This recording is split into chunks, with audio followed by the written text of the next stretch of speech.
अमरावतीत देशाच्या इतिहासातला बहुधा पहिलीच अनोखी चोरी झाली आहे। कारण एकाच दिवशी एकाच वेळी तब्बल 5 न्यायाधीश आणि 4 न्यायालयीन कर्मचाऱ्यांच्या घरात चोरी झाली आहे।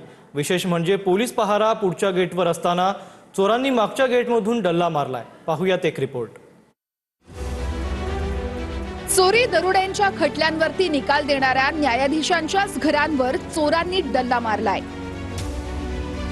धक्कादायक म्हणजे एकाच वेळेस 5 न्यायाधीश आणि 4 न्यायालयीन कर्मचाऱ्यांचं घर चोरट्यांनी फोडलं। अमरावतीत घडलेल्या या प्रकारानं कायदा सुव्यवस्थेवर टीका होतीये। कारण अमरावतीच्या ज्या नलदमयंती आणि शहानूर अपार्टमेंट मध्ये चोरी झाली तिथल्या मुख्य गेटवर पोलीस बंदोबस्ताला होते। 5ही न्यायाधीश बाहेरगावी गेल्याची संधी चोरांनी हेरली आणि पाठीमागच्या भिंतीवरून शिरत चोरट्यांनी एकाच वेळेस 5 न्यायाधीशांच्या घरातून लाखोंचा ऐवज लंपास केला। पुढच्या गेटवर बसलेल्या पोलिसांना त्याचा सुगावाही लागला नाही। न्यायाधीशच जर इथं अडचणीत असन, न्याय देणारे न्यायाधीशच आता या अवस्थेमध्ये असन, देवा भाऊ तुमची वानरसेना काम कधी करन? कशा पद्धतीने याला आडखटी आणणार? म्हणजे हे स्पष्ट केलं का नाही तुम्ही?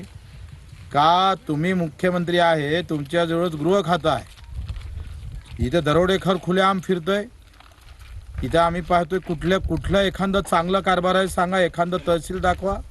आणि आता न्यायाधीशाच्याच घरी जर चोरी होत असेल तर सामान्याचं काय राहिलं देवा भाऊ? याच्यामध्ये मध्यरात्रीच्या सुमारास 2 ते 3च्या दरम्यान या भिंतीच्या मागच्या बाजूने जिकडून नाला आहे आणि जंगलासारखा काही हे आहे त्याच्यामधून चोरटे आले आणि त्यांनी या ठिकाणची माननीय न्यायाधीशांच्या घरामध्ये घरफोडी केलेली आहे। पुढील तपासाची कारवाई सुरू आहे।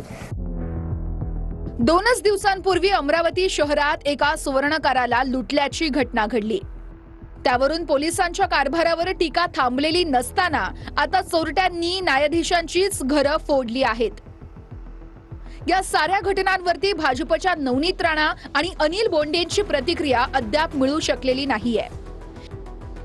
मात्र हिंदू खतरे में है असं म्हणणाऱ्यांच्या डोळा देखत न्यायाधीश खतरे में आले असा टोला बच्चू कडूंनी लगावलाय। या राज्यामध्ये हिंदू तर खतऱ्यात आला, पण आता न्यायाधीशही खतऱ्यात आले। बटेंगे तो कटेंगे म्हणणाऱ्या राज्यानं सरकारच्या याच्यामध्ये आता न्यायाधीशच कापल्या जातं की काय अशी अवस्था आहे। तसंही हे सरकार शेतकऱ्याच्या घरावर दरोडे टाकतंच। आत्ता अमेरिकेतला कापूस, तिथलं सोयाबीन, तिथला मका आयात करतोय तुम्ही आणि हा दरोडाच आहे। स्वप्नील उमप, TV9 मराठी, अमरावती।